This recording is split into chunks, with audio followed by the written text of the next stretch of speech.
And now we can go to our training page to save some information on DB. This information bot will understand, and according to this information, bot will answer for you. It's possible to train your own knowledge base using website URLs, files.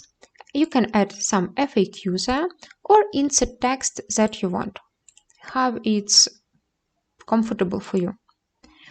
I will use website URL, press train bot,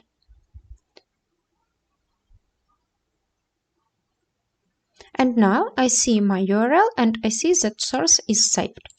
I need to wait a few seconds. It depends how many information you have on your website, and there you can refresh status of this process.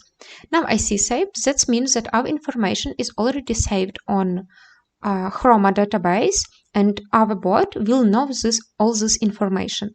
We can see how it saved information, what information will be found from website. And as for now, I see block on informations.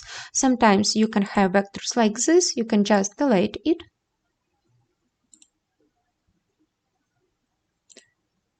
And I have 7 pages of information that my bot already know. You can edit some if something changed on your website or you don't want to give this information for your bot. You can delete it or just edit some information from there, like this.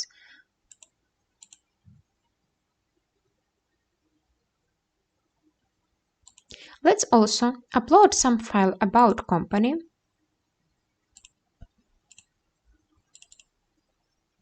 And press upload.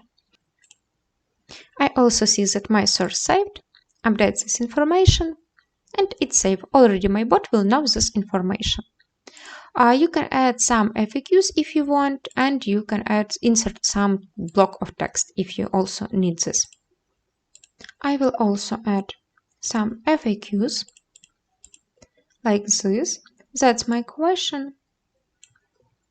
And there this is answer. Press there, and information successfully saved. If I want to add a lot of information, it's not a good idea to make it by one. I can do like this. Also press save, and this information successfully saved. Can go there. And all this information that I see on this page, my bot already know. So that's all about training your own knowledge base.